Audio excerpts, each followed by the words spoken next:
Commander Zekthara stood on the observation deck of the flagship Void Render, staring at the blue marble that hung in space before them.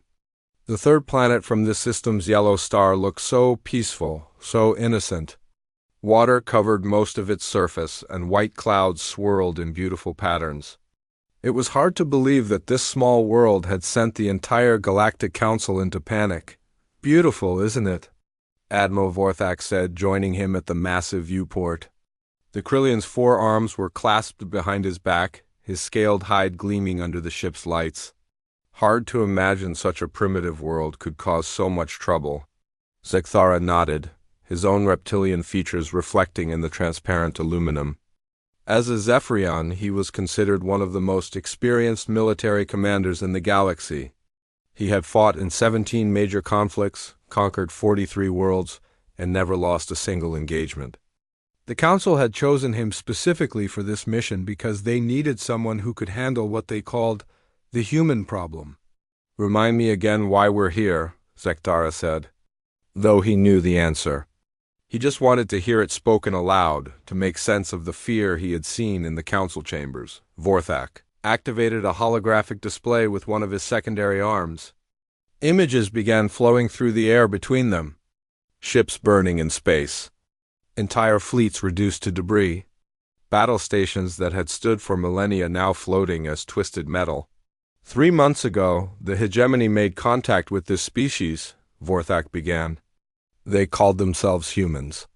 The hegemony found them during a routine expansion sweep. One small planet, barely into spaceflight. They had a few primitive stations around their world and some basic ships that could barely reach their closest moon. The images changed to show the first contact. A massive hegemony dreadnought, 5 kilometers long, approaching a tiny human space station. The station looked like a child's toy next to the alien warship.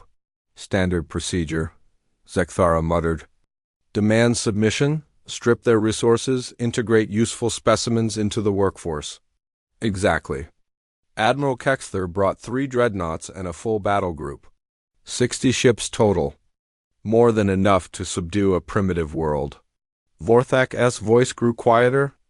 They sent the usual message demanding surrender. The humans responded asking for time to consider. Zekthara had heard this part before, but it still made him uncomfortable. "And then?" The humans said no. Such a simple statement, but it carried weight that seemed to pull the air from the room. In 3,000 years of galactic expansion, only a handful of species had ever refused the initial demand for surrender. Those that did were usually ancient civilizations with vast fleets and terrible weapons, not a species that had barely learned to leave their own atmosphere. Admiral Kexther was, amused, Vorthak continued. He decided to make an example. Orbital bombardment of their largest cities. Show them what defiance cost. The hologram shifted to show the hegemony fleet moving into attack formation above Earth. Massive energy cannons began charging, preparing to rain destruction on the helpless world below. Everything went wrong. The humans had hidden ships, Vorthak said, his voice now barely above a whisper. Somehow they had concealed an entire fleet. Not in space, but inside their planet's largest moon. They had hollowed it out, turned it into a massive base. The hologram showed the moon opening like a flower. Hundreds of human ships poured out, moving with impossible speed and coordination. They were smaller than the hegemony vessels, sleek and angular where the alien ships were bulky and intimidating. But that's not the worst part, Vorthak continued. The ships themselves weren't the problem. It was how the humans fought. Zekthara watched the battle unfold in miniature before him. The human ships moved like a school of fish or a flock of birds. They attacked in perfect coordination, each ship seeming to know exactly what the others would do. When a hegemony ship targeted one human vessel, 3 others would appear from different angles, striking weak points with surgical precision. They fought like they shared a single mind, Vorthak said. No communications lag, no hesitation, no confusion.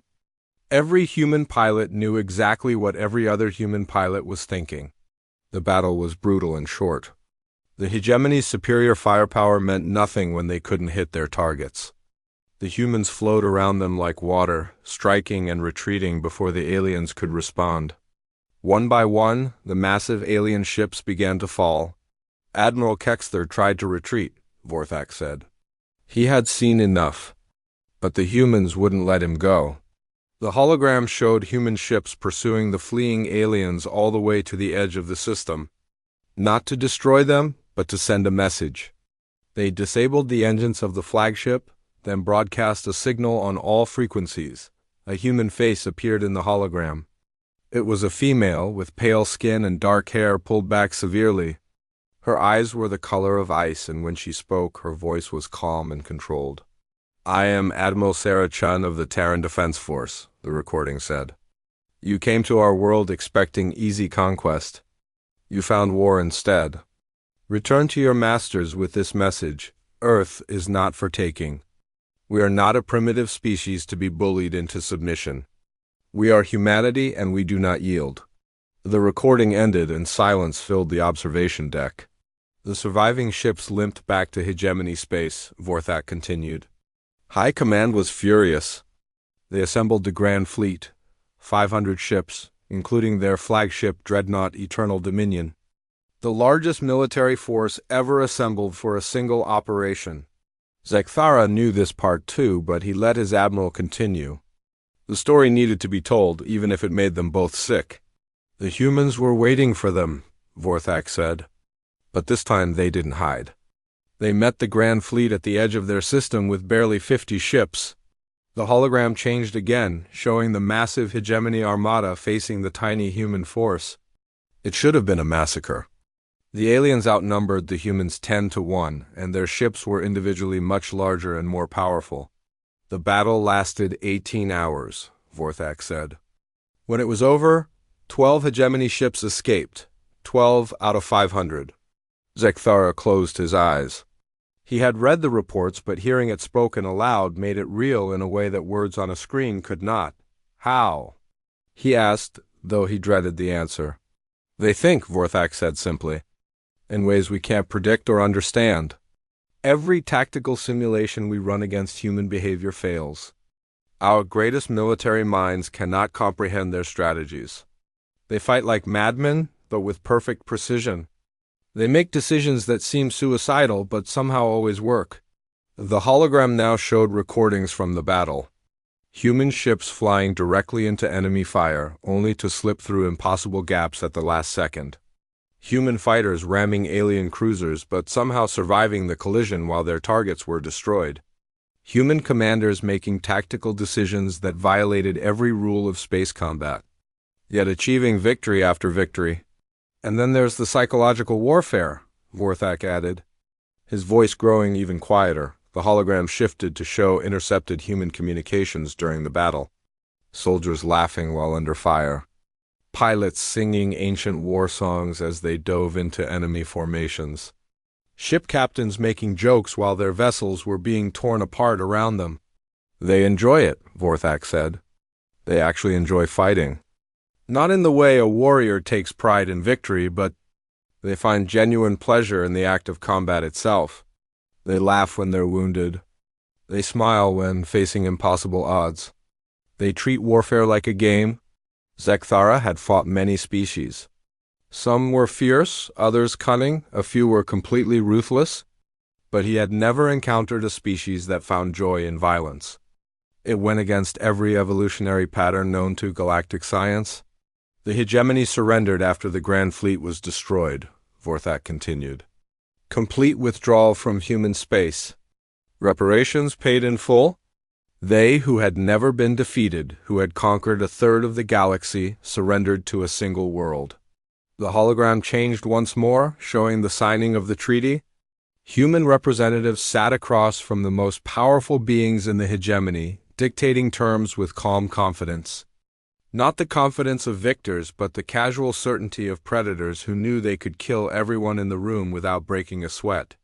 And now they're expanding, Vorthak said. Human ships have been spotted in 17 systems. They're not conquering anything, just ... exploring, trading with some species, avoiding others. But wherever they go, they leave the same message. The final holographic image showed a human ship departing a peaceful trade station. As it left, it broadcast a simple message in every galactic language. Earth remembers its friends. The Council is terrified, Vorthak said. They don't understand what humans want, how they think, or what they're capable of. So they've decided on a preemptive strike. Zekthara turned away from the viewport. And they chose us to deliver it. The finest military force in the galaxy, Vorthak agreed. 200 ships, including the Council's most advanced dreadnoughts. Crews from 12 different species, the best warriors from 1,000 worlds. Weapons that can crack planets and shields that have never been penetrated. They stood in silence for a moment, contemplating the task ahead of them. Zekthara had never felt fear before. The diplomatic shuttle Serenity's Promise docked with the human space station 12 hours later. Commander Zekthara had finally agreed to Admiral Harrison's proposal, though every instinct screamed against it. He brought only a minimal escort, himself, Admiral Vorthak, and 3 security officers. Their weapons remained powered down as requested, the airlock hissed open, and Zekthara got his first close look at humanity. The woman waiting for them was tall for a human, with dark skin and silver hair pulled into a tight knot. She wore the same simple uniform as Harrison, with no visible weapons. What struck Zekthara immediately was her eyes, alert, intelligent, and completely unafraid. "Welcome aboard Olympus Station," she said, her voice carrying a slight accent he couldn't identify. "I am Admiral Sarah Chun. I believe you know me from the recordings." This was the woman who had humiliated the Hegemony's Grand Fleet. Standing before her now, Zekthara was surprised by how ordinary she seemed. No fanged teeth or claws, no obvious cybernetic enhancements, nothing to suggest the tactical genius that had destroyed 500 warships. "Admiral Chun," Zekthara replied formally. "Thank you for agreeing to this meeting." "Thank you for accepting our invitation," Chun said. "Please follow me. Admiral Harrison is waiting." They walked through corridors that were surprisingly spacious and well lit. The station's design was functional but elegant, with clean lines and soft curves that somehow managed to be both calming and efficient. Crew members they passed nodded politely but showed no signs of fear or hostility. "This is unexpected," Admiral Vorthak murmured to Zekthara. "Where are the weapons? The security checkpoints? The fortifications?" Chun overheard him and smiled. "Admiral, we're in the middle of the most heavily defended system in human space. Every surface you see, every wall, every floor panel is a potential weapon if needed. But we see no reason to make our guests uncomfortable." They reached a large conference room with a massive viewport showing Earth below. Admiral Harrison was there, along with several other humans Zekthara didn't recognize. They all stood as the aliens entered. "Commander Zekthara," Harrison said, extending his hand in the human gesture of greeting. "Welcome to humanity." The next few hours changed everything. Zekthara thought he knew about war. The humans didn't try to intimidate or impress them. Instead, they told stories. Personal stories. Harrison spoke about growing up on a farm, watching his grandfather teach him to fix ancient machinery with patience and ingenuity. Chun described her childhood in a city that had been rebuilt 3 times after natural disasters, each time stronger than before. "Humans are stubborn," explained Dr. Marcus Webb, a thin man with kind eyes who served as Earth's zoologist. "It's probably our defining characteristic. When something knocks us down, our first instinct isn't to stay down or run away. It's to figure out how to get back up and make sure it can't knock us down again." "But that's not why you're here," Harrison said eventually. "You want to know how we fight? Why we're so effective against species that should be superior to us in every way." He activated a holographic display.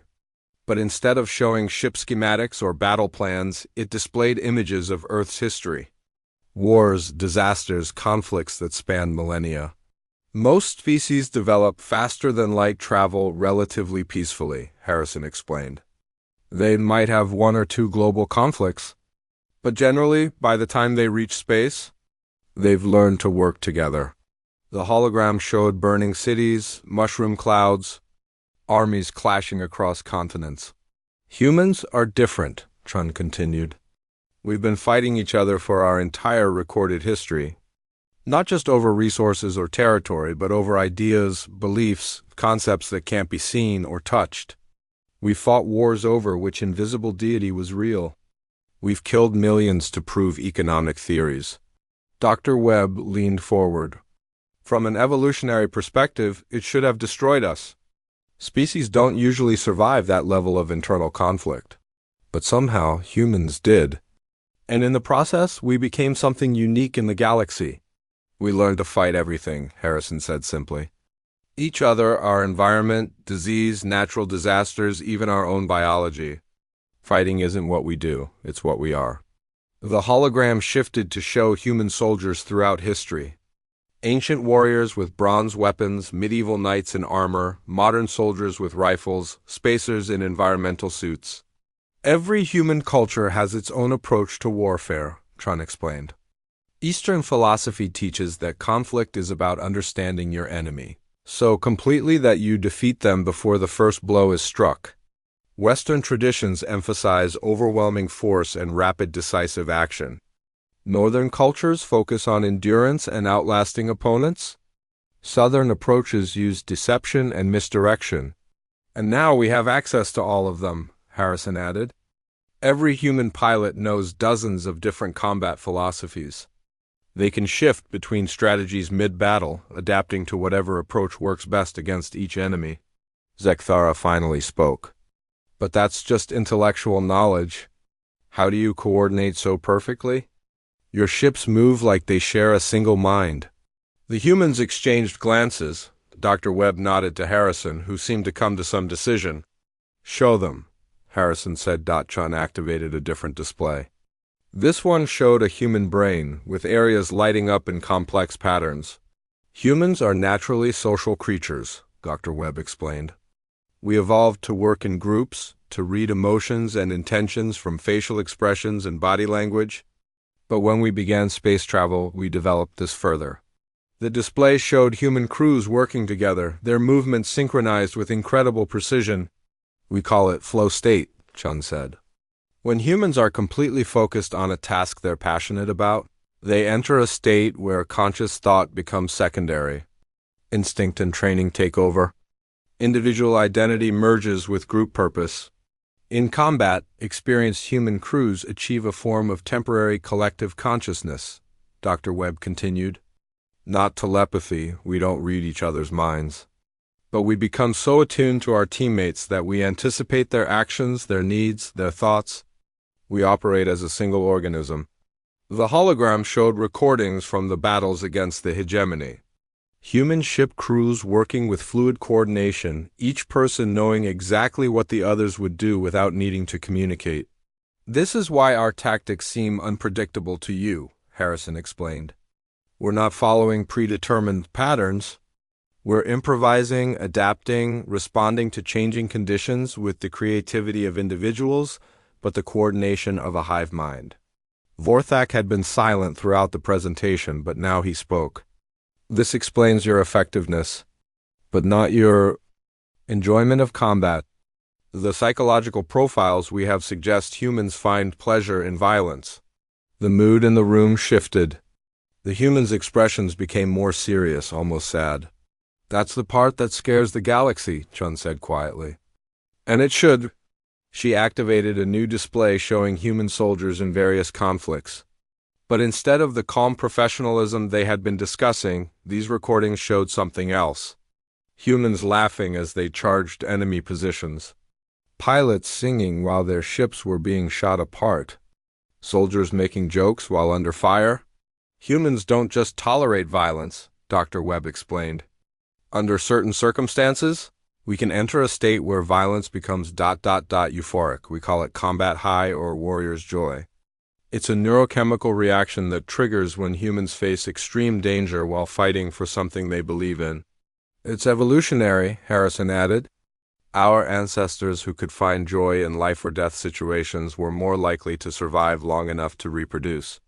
The trait became embedded in our species. The recordings continued. Human Marines charging through enemy fire with smiles on their faces. Fighter pilots laughing as they performed impossible maneuvers. Ship captains calmly sipping coffee while their vessels were being torn apart around them. "We don't enjoy hurting people," Chun said carefully. "We enjoy the challenge, the test, the moment when everything is on the line and only skill, courage, and determination matter. It's not sadism, it's the purest expression of what humans can become when everything else is stripped away." Zekthara felt a chill run through his scales. "You're describing berserkers? Warriors who lose control in battle?" "No," Harrison said firmly. "That's what makes humans truly dangerous.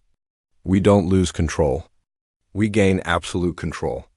In that state of combat euphoria, human reflexes become superhuman. Decision-making becomes instantaneous, and fear becomes impossible. But we remain rational, tactical, precise." The hologram showed human special forces during a rescue operation. They moved through enemy fire like dancers, each motion flowing seamlessly into the next. Their faces showed intense concentration mixed with what could only be described as joy. "Imagine facing an enemy that becomes more dangerous as the situation becomes more desperate," Chun said. "That fight's harder as the odds get worse. That becomes happier as death becomes more likely." "That's what the hegemony faced," Dr. Webb added. "And that's what you're facing now." The room fell silent. Zekthara looked around at the humans, seeing them with new eyes. These weren't just skilled warriors or innovative tacticians. They were something fundamentally different from any species he had ever encountered. Asterisk.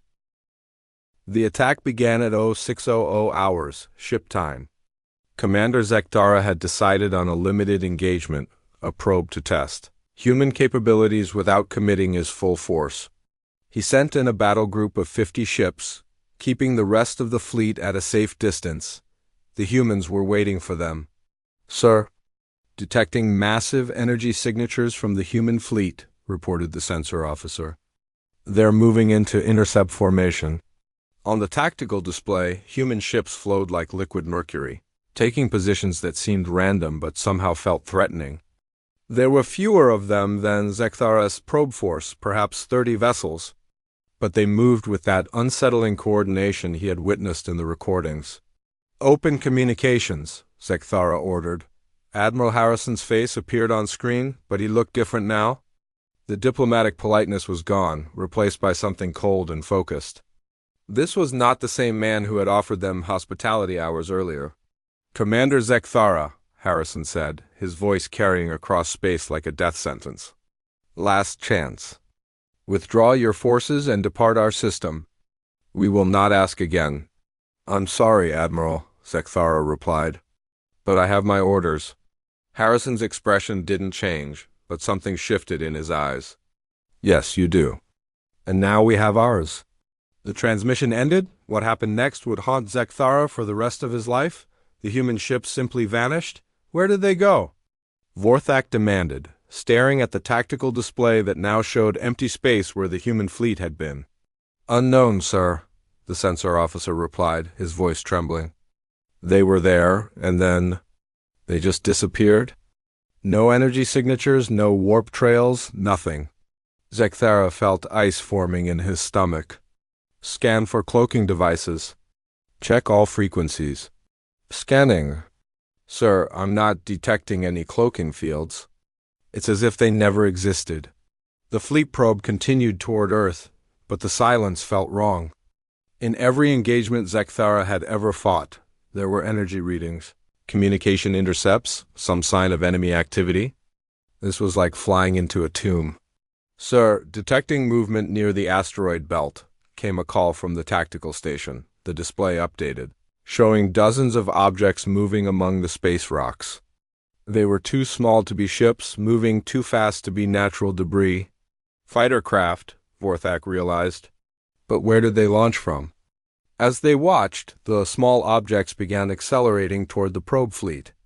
But they weren't following normal approach vectors. They moved in impossible spirals, weaving between each other in patterns that should have resulted in collisions. "Evasive maneuvers," Zekthara ordered. All ships engaged defensive formations. The probe fleet began to spread out, preparing to meet the fighter attack with standard anti-aircraft procedures. That was when the first impossibility occurred. The human fighters didn't engage the alien ships. They engaged each other. "Sir, the human fighters are firing on their own forces," reported the tactical officer. Confusion evident in his voice, Sekthara watched in bewilderment as human fighters shot at each other with apparent abandon. Ships spiraled away, trailing debris, seeming to be destroyed by their own allies.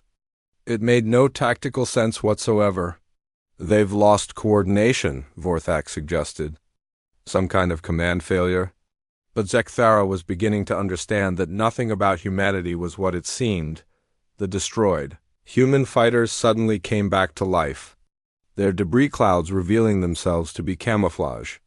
What had looked like ships being destroyed was actually ships breaking apart into smaller components, each piece continuing to function independently. "They're not fighters," Sekthara breathed. "They're swarm units." Each human fighter had broken into 5 or 6 smaller craft, transforming a force of 60 into over 300 individual threats. The swarm fell on the probe fleet like angry insects. The alien ships tried to respond with conventional tactics. But conventional tactics were useless against an enemy that seemed to ignore the laws of physics. Human craft slipped through defensive formations like ghosts, striking critical systems with surgical precision before vanishing back into the swarm. "Shields down on the Retribution," came the report. "The Sword of Justice has lost primary weapons. Engineering reports the Eternal Vigilance has been boarded. Unknown how enemy forces got past our defenses." Boarded. Sekthara's blood ran cold. How could enemy forces board a ship when there were no enemy ships large enough to carry boarding parties? The answer came from the Eternal Vigilance itself. "Command, this is Captain Horthen. The humans. They didn't board us through the docking bays. They cut through our hull using individual soldiers in powered armor. They're inside the ship, but they're not trying to capture it. They're studying us. Studying you? They're recording everything. Our crew positions, our reactions, our defensive procedures. It's like they're collecting data for future battles." Before Sekthara could respond, the human forces withdrew as suddenly as they had appeared. The swarm units reassembled into their original fighter configuration and retreated toward Earth, leaving the probe fleet damaged but not destroyed. "Damage report," Sekthara ordered. 20% casualties across the fleet," Vorthak replied after a moment. "No ships lost, but multiple vessels severely damaged. The humans could have destroyed us completely, but they chose not to." Sekthara understood. This hadn't been a battle. It had been a demonstration. The humans were showing them exactly how outmatched they were, while simultaneously gathering intelligence on alien technology and tactics. "Sir, we're receiving another transmission from Admiral Harrison," the communications officer reported. "Put it through." Harrison appeared on screen again, but now he was not alone. Behind him stood dozens of humans, all wearing the same expression of cold determination. They looked like predators who had finished playing with their prey. "Commander Sekthara," Harrison said, "you've now seen what happens when humans stop being polite. Your probe force was engaged by a single squadron of training units, new recruits on their first live exercise. Our veterans haven't even started to warm up yet. Training units. Those impossible maneuvers, that perfect coordination had been performed by beginners. We disabled your ships rather than destroying them as a courtesy," Harrison continued. "We retrieved your wounded and provided medical treatment. We repaired critical systems on damaged vessels to prevent life support failures. We did this because we still hope for peace between our peoples." The view behind Harrison changed, showing the human fleet emerging from whatever impossible hiding place they had used. There were not 300 ships, as the sensors had indicated. There were thousands. But I need you to understand something," Harrison said, his voice carrying absolute conviction. "What you just experienced was us being gentle. If you insist on pursuing this course of action, we will show you what humans become when gentleness is no longer an option." The transmission ended. leaving Zekthara staring at a tactical display that showed more ships than he had ever seen in one place. Ships that moved in perfect formation, that seemed to operate as extensions of a single vast intelligence. "Sir," Vorthak said quietly, "perhaps we should reconsider our orders." Zekthara was tempted. Every rational part of his mind screamed that they should withdraw, report what they had learned, and recommend negotiation instead of warfare. But he was a soldier, and soldiers followed orders even when those orders led to certain death. "Signal the fleet," he said. All ships advanced to attack position. "We're going in." The final battle began 6 hours later. Zekthara brought everything he had, 200 ships, the finest crews in the galaxy, weapons that could shatter moons. It should have been enough to destroy any force in known space. The humans met them halfway. To Earth with a fleet that moved like a living thing. The engagement opened with a display of human capabilities that defied everything Zekthara thought he knew about space combat. Human ships didn't just outmaneuver alien vessels, they seemed to predict alien movements before the aliens made them. Weapons that should have been impossible to dodge were avoided with casual ease. How are they doing this? Vorthak demanded as another salvo of planet-killing missiles was effortlessly evaded. The answer came from their own tactical computers. The machines that had served faithfully through dozens of campaigns were now working against them, feeding targeting data to human ships instead of alien ones. "They've infiltrated our systems," Zekthara realized. "Every time we fire, they know our target before we do." But that was only the beginning of the nightmare. Human ships began to change shape mid-battle, reconfiguring their hulls to adapt to different combat requirements. Vessels that had been sleek interceptors became heavily armed cruisers. Ships that had appeared to be cargo haulers revealed themselves to be carriers disgorging swarms of fighters. "Sir, I'm reading massive energy buildups from the human fleet," reported the sensor officer. "Power levels that should be impossible for ships that size." The energy readings spiked beyond the scale of the instruments. When the surge faded, half of Zekthara's fleet simply wasn't there anymore, not destroyed, gone. Vanished as if they had never existed. Where did they go? Someone screamed. The answer came from Admiral Harrison's voice, broadcast on all frequencies. "They're safe, Commander. We've transported them outside the system. Their crews are unharmed, their ships